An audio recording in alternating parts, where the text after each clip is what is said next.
Hello, hello! I have another journal to share today, and I've got a couple minis as well, as you can see standing around back here. So I'm going to start with the journal. This one is made from another paper bag, and the theme I went with is just colorful. Basically, yeah, colors, bright colors, and colorful. So here, the signature, it's single signature. It is tied with a pamphlet stitch with some baker's twine here, and on the very ends I've got some tiny bow punches, and I have bow tie glued them on there. So the closure, I tried something new this time. So I have these very small flower eyelets here that are punched into the opening of the bag, and here you can see the back here, and I have some beautiful elastic ribbon that is stretched through to hold it closed. So you might understand as I take it off here. So when it's not being closed, it's kind of loopy like this, but I have a solution for that as well. So I'm going to leave it like that for right now, just so you can see. Inside here you can see I have knotted and slipped them. Can you see? I don't know. Slipped them through there, and then there's this pocket here. Now inside this pocket I have a piece of packaging, and it's that cardstock. It's backed with some scrapbook paper, and then I have just put a piece of book page on here. This is a dual purpose item. Here, when you leave it in the pocket, if you're not using it, if I can get it back in the pocket, this closure I've designed such that it can just slip over on this side and be held that way, so it's not hanging out in a loopy craziness. Now the second purpose of this piece of packaging cardstock here is for giving some stability to your writing area. So you can slip it under the page, and it prevents, say, there's a little bit of texture and dimension here. You don't want that butterfly getting in the way. You slip this back here while you're writing. And I've seen other people do something similar to this idea in the past, and I in fact used it in one of my journals because it was necessary, because, you know, I like to embellish and I like to add a lot of dimensional things, but also I like to write in my journals. So that is the solution to that issue there. And here on the back of the front cover is this piece of paper, which obviously if that's on you, you can't lift that up, and you can write on there. And then this is made up of a lot of different scraps and things. That's what I've been doing lately, is trying to use up what I have and not use anything new. So these are coffee dyed, some music paper here, and folded up for a pocket, and this is cheesecloth, some vellum paper, and a punch of some more of the scraps. This was a tag that I had. Get back in there. And then there's a little bit of that lovely trim on top there.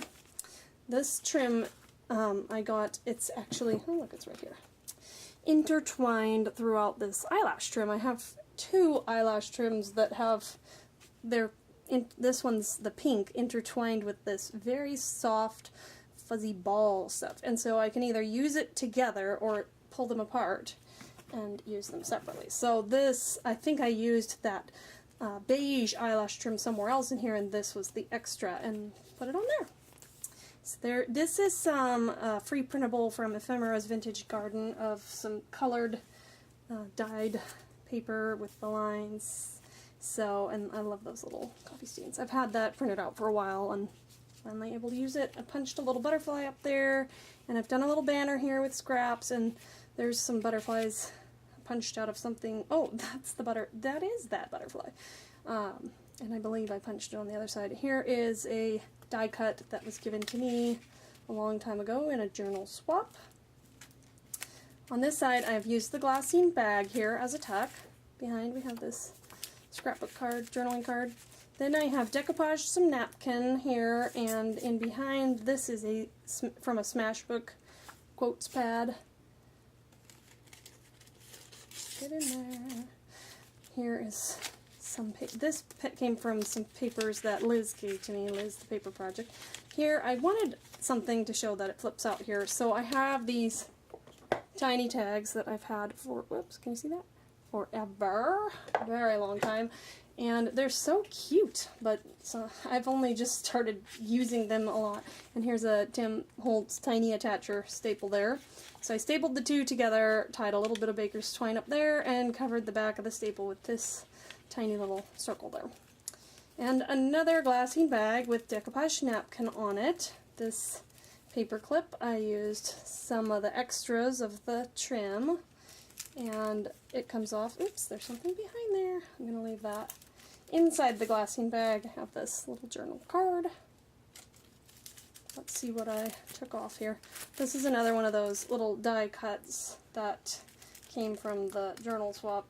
I'm not going to mess with that. I'm just going to leave that right there. It's too hard to do without an extra hand.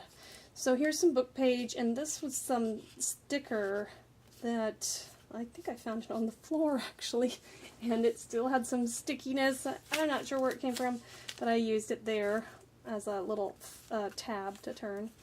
Some punch out there, ledger paper, sticker. Here's another journal card, which is snagly behind there. It's just white blank on the back, so I'm not going to pull it all the way out. More of those business envelopes that I have so many of. This is close to my heart. Hopscotch collection, I believe. It's a journal card. So, some cute things on there. I liked the bright, colorful colors to go in here.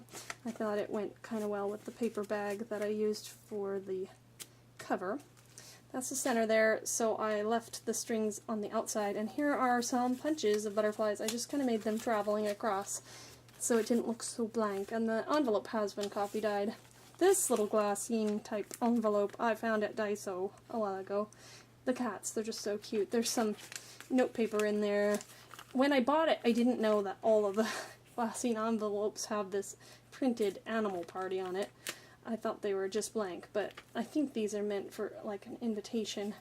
But anyway, I just threw it in here because it's cute. So this was a punch, a Martha Stewart punch that I had picked up, but I think I donated it because I found it too difficult to use and that I wasn't going to keep it. But I had this scrap laying around, so I used it here to cover up the embossed, metallic embossed business name that is on all of these envelopes that I have so many of now. Here's just a scrap turned into a tag, an eyelet there, and some baker's twine. Another epoxy sticker there. Another book page, the other scrap of that sticker, and the other side of the glassine envelope here. And that's my clock you might be hearing in the background. It chimes. I think I heard it in another video at some point. It's probably, if you listen carefully to how many chimes, you'll know exactly what time it is here when I'm filming this right now.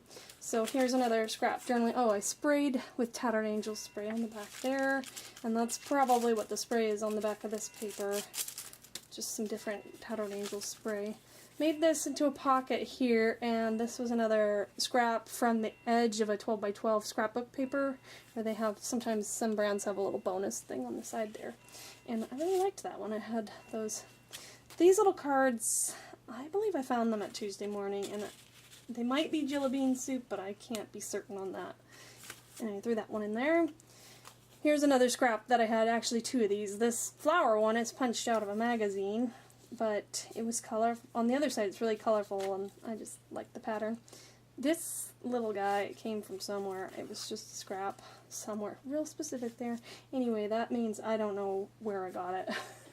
Here's another extra piece of that. It's so soft. I wish you could feel it. It's like if you've ever pet a chinchilla, it's about that soft. It's very soft there. And I think I bought that this eyelash trim that had this guy intertwined through it at Tuesday Morning in the knitting section area. But yeah, covered back of the staple there. This is that testing paper that I have. It's unique, and I like adding it to junk journals. More music. The music page here. This is a vellum journal card, and this is another one of those scrappy hearts that Amy Chan inspired me to make, and I had it, in my scrap area. This here is, I believe it's wax paper that I used, coffee dyeing, and I just used it to protect my pan. So I'm using them in like little torn scraps throughout. And the back here, this is the bottom, what was the bottom of the bag, and I've added some of that scrap paper there, and inside, this is the offcut from the Ephemeris Vintage Garden paper. Oop, it goes back in there. And I guess that's it for this one. Now, quickly, I will go over these little ones. Who did I see doing this? I don't remember. It might have been Fiona, but I'm not sure. And I just thought, oh, that's so cute, I want to do that too. So I made little mini journals. This is just a glassine bag, and I have decoupaged on this doily and some of these tickets. These tickets were red. I don't think I have access to one right now, but they're bright red. I got a huge roll at the thrift store, and now I just have tons of them, and I thought, I kind of think white would have been more useful for me, but you see they're kind of pink here. The long story short is I bleached them, and that's what happened. So I put them in a little bit of bleach water to tone down the red, and it looks really great with this. This, I believe, is it was printable. It could be graphics or free pretty things for you. I'm not sure, but it was, yeah, it's printable. That's just some pretty scrapbook paper. Again, that is from a 6x6 pad. I'm not sure. I don't know if it's over here or not. No, I don't know where it is, but anyway, book page. This is a Tsunami Rose scrap. Some more scrap coffee-dyed music paper. Book page. Just scrap book paper. This folds all the way out like that. Didn't do any embellishing in this little one. I'll quickly flip through the rest of it. And the back, and I haven't cut it open. I was thinking of maybe cutting out the top, but I haven't done that yet. And the back is blank. I will probably include that in a journal sometime. This is, what kind of bag? It's a paper bag, but it's kind of got a glossy finish, waxy outside. So, nothing in there. I have a gessoed book page that I've put on here, and I've stamped on it. And then we have some, this is, I think, coffee-dyed photo paper, but it just didn't take the coffee dyeing too well, but I still had this scrap. It bubbled up a bit. It was a glossy photo paper. This scrap is some vellum it's the first page of a Smash book that I had, and I thought it looks cute in here in this scrappy little mini junk journal. Ledger. This is a paper pad with lines. Book page. A scrap there of some memo pad and some thicker scrapbook paper there. And it's very much the same on this side. You can see where I tore out this page. I like leaving that. I think it's cute. And then I cut this with the decorative scissors there, and I have left this. It's not open. So there you go. Those are my latest. I have been super busy making cards lately. I thought about doing a video, but I guess I decided against it. Unless, of course, you'd really like to see those cards, let me know in the comments on this video, because I so far have made 43 of them for the craft fair that's coming up really soon and at my church, and I donate those to the women's ministry table where all the proceeds go towards the women's ministry at our church. So, and I'm going to be donating some journals too. Anyway, so that has kept me super busy, and that's why I haven't seen this video since. So, I hope you all have a wonderful and creative, crafty day. Thanks for letting me share with you. Bye!